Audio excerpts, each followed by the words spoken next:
After that, I'm not sure what to say. I'm almost overwhelmed here.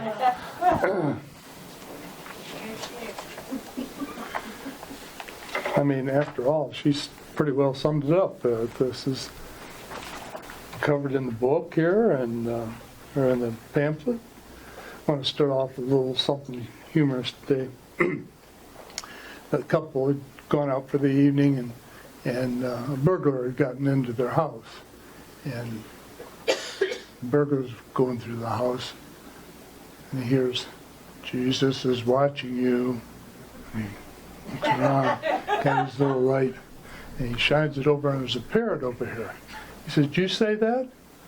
I said, "Yes, and Jesus is watching you." He says, "Well, what's your name?" He says, "My name is Moses." He says, "Really?" He says, "What kind of family would name a parrot Moses?" He said, "Same kind of family that would name a 150-pound Rottweiler Jesus."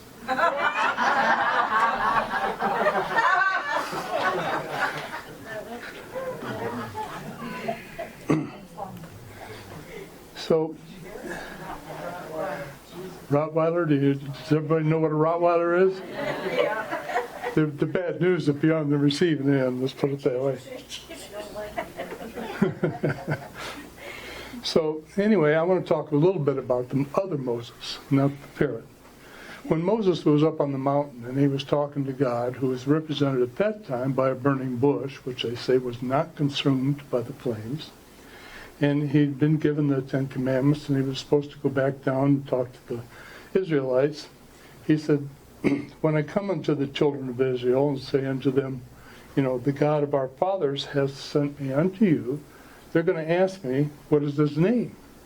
He says, "What shall I say to them?" And God says, "I am that I am." And he said, "Thus shall you say unto the children of Israel, I am hath sent you." He goes on to say, "Thus shalt thou say unto the children, I am hath sent me unto you." So how many of you already knew that the name of God was I am? Okay, some, all right? And the thing is, do we really think about that when we're saying, "I am sick," or "I am tired"? And then we wonder why we're sick and tired. What we say, we're bringing into our lives. Whatever we're saying following the I am is what we're attracting. Now we're saying I, which is first person, and am, which is present tense. So we're not just saying it, we are declaring it. We are making a declaration out of it. So we're saying I am, and then whatever we say after that. And we're told not to use the Lord's name in vain. So when we're saying things like, "I'm sick," "I'm weak," "I'm broke," "I don't have any money," "I'm unattractive," "too heavy," "poor," "skinny," whatever, anything that follows the I am, we're using that name in vain. We don't want to do that. So we want to be cognizant of the fact that we're saying positive things. One of the things it says in the book of Joel says, "Let the weak say, I am strong." Okay? Now there's a couple of things involved here. Saying I am strong. I want to emphasize the saying. Don't think I am strong. Say I am strong. If they hook me up or you up to an oscilloscope, just the brain waves, and you're thinking something, then this oscilloscope goes along like this. If you speak into that and you say, "I am strong," this thing is going off the charts.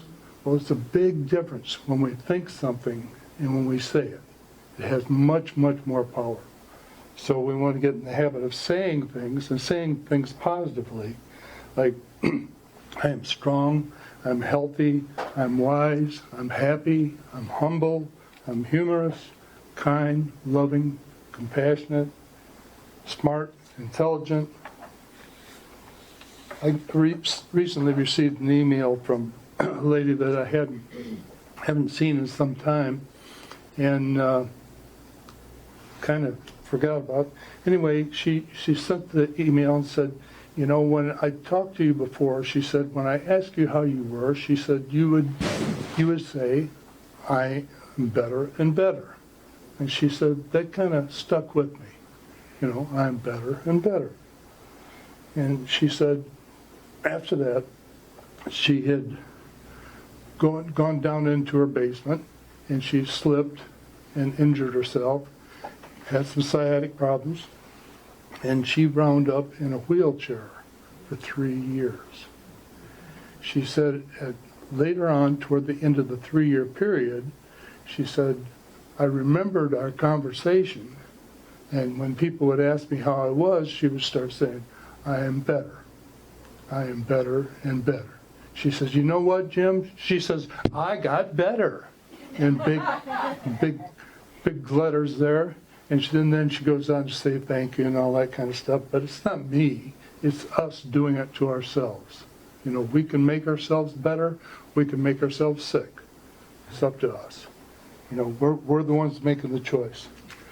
I want to talk just a moment about Anita Morjani's book, Dying to Be Me. She talks about her near-death experience, and when she came back, the doctors were saying, well, we're going to have to treat these tumors. We're glad you're back, you know, and you didn't die, but we're going to have to treat these tumors. And then she said they were about the size of lemons. I can't imagine that. But in any case, she said, I knew I was healed, but she said the doctors were going to do whatever they wanted to do anyway. So she said, I told the doctors that, you know, you can go ahead and do whatever you want. They expected it to take months. And she says, but I am healed. She's saying with authority, I am healed. It took about 2 weeks before they released her from the hospital. And she was all but healed from the tumors at that time. So she's using the I am. On another occasion, I was involved in a car accident and I had a broken right femur. For those that aren't technical, John, that's the right thigh bone. In any case, I woke up and I had a pin that went through the back end here and down the leg. And they call it a pin, but I'll tell you what, it's about the size of my little finger, and it was about that long. And it's made out of stainless steel, so it's pretty heavy too. And it was triangular shaped, so it had a little notch in the end of it, so they'd get a hook in there and pull it out at some point. I asked the doctor, I said, how long does this normally take to heal? He says, well, usually about a year. I said, a year? This has got to be on my backside for a year and all the discomfort and stuff? He said, yeah, that's about what it is. I said, well, I'm a fast healer. I said, I heal about 2/3 faster than anybody else. So if it takes them 12 months, it's only going to take me about 8 months. Anyway, make a long story short, when everything got all done and the pin was removed, I started thinking about the conversation that I had with the doctor. And I got a calendar out, and I started counting the days. I knew the day that I had the accident, which was on a Friday the 13th of all things. And so anyway, I counted the days, and when I got done, it was 8 months to the day that the pin was taken out. Okay? That was before I knew about the things that I know now. I mean, but it was just because that we do these things unconsciously, either for us or against us, and we are not aware that we're actually in charge. And so it was pretty, it impressed me at that point in time. So then I started learning some other things, and as a result, if I had known what I know now, I wouldn't have had to wait that long, or better yet, I wouldn't have had it at all. So anyway, I don't want to take this too long. I want to say that when we give, when we donate, or when we do things generously, it will come back in more abundance than we gave, and always in ways that we can't even imagine. Now, I've got a little French bulldog, and in our townhouses, we have to keep the dog on a leash, and you got to have your little poo bags to go around and clean up after your dog. And in the springtime, after the snow's gone and so on, there's a lot of debris that's been caught in the snow, and I'd walk around and I'd pick that up and I'd put that in the bag. So I'm picking up debris around there. I'm thinking, maybe they ought to pay me for doing this. I'm cleaning up the place. But then I was just joking. And I thought, well, I'm getting paid anyway because it beautifies the area where I live. And so anyway, it was just kind of a joke between me and whoever I was talking to. And there was, and about 2 days later, Lola and I are going out, and I see this little piece of paper over here flapping over there. So I said, come on over here, and walked over there, and I looked again, I reached down, picked up a brand new $20 bill. Wow. And I looked around, there was nobody around. I thought maybe it had blown from somebody, somebody lost or something. There's nobody in sight. I said, well, thank you, God. Somebody is paying me for going around here and cleaning up. On another occasion, I pulled up at the gas station, and again, there's stuff flying around, a piece of paper, and I'm pumping gas, and I stomped my foot on a piece of paper, and I reached down and picked it up, and it was a lottery ticket. And I looked at it, and I thought, well, I threw it in the car. I was going to throw it in the trash, but I thought, I'll check it sometime. About 3 months later, a buddy of mine says, he's in the car with me, and he says, what do you got there? I says, that's my $500 lottery ticket. He says, well, aren't you going to cash it in? I said, well, sometime. And it still sat in the car for a little while after that. And then finally I decided, maybe I better check it in and just see if it's even any good. I took it in, and it's got the little reader there, and I stuck the lottery ticket in there, and this is 500. I'm thinking, there must be a decimal point in here, and I stuck it in there again, 500. I asked the lady, I said, would you check this lottery ticket for me? I said, she checked it, and she says, oh, you got a $500 winner. And so, as I said, when we do things unconditionally and generously, and when we give things unconditionally and generously, it will come back in more abundance than we gave, and in ways we cannot even imagine. So I'm going to give you a little homework for tonight, which was similar to the homework that our lovely lady that was giving the information earlier was saying. So before you go to sleep tonight, you've got to write down 10 I ams, 10 positive statements about yourself. And I don't care what they are, I'm just saying, you don't have to stop at 10, but I'm saying get to 10 and then say them out loud.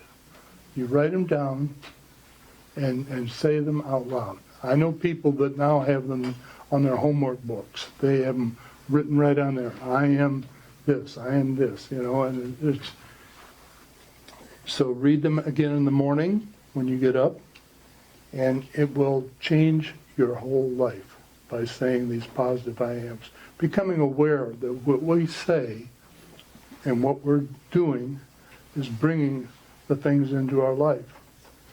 If we want to lose weight, we say, I am lean, I am trim, I'm whatever, Make it positive about yourself and see yourself and say it with authority. Don't say it weak, like she was pointing out. It can't be a weak statement. And your body will change. And you can eliminate pains. You can use this for anything and everything. And you do anyway, but you're doing it unconsciously because we're not thinking about all the times we say I am throughout the day. I'm in a hurry. I'm hungry. I mean, stop and think about the times that we say I am all the time, just unconsciously, just constantly. And so the whole gist of this is to make us aware of when we say I am, we are bringing to us whatever that is, whatever follows that. So with that, I want everybody to please stand up. I'm going to have you repeat after me. I know who I am in truth. I know who I am in truth. I know what I am in truth. I know what I am in truth. I know how I serve in truth. I know how I serve in truth. I am here. I am here. I am here. I am here. I am here. I am here. Okay, now turn to your neighbor. Everybody, you too. Come on over here to me if you're not going to go over there. Okay. I know who you are in truth. I know who you are in truth. I know what you are in truth. I know what you are in truth. I know how you serve in truth. I know how you serve in truth. You are here. You are here. You are here. You are here. You are here. You are here. Give your neighbor a hug.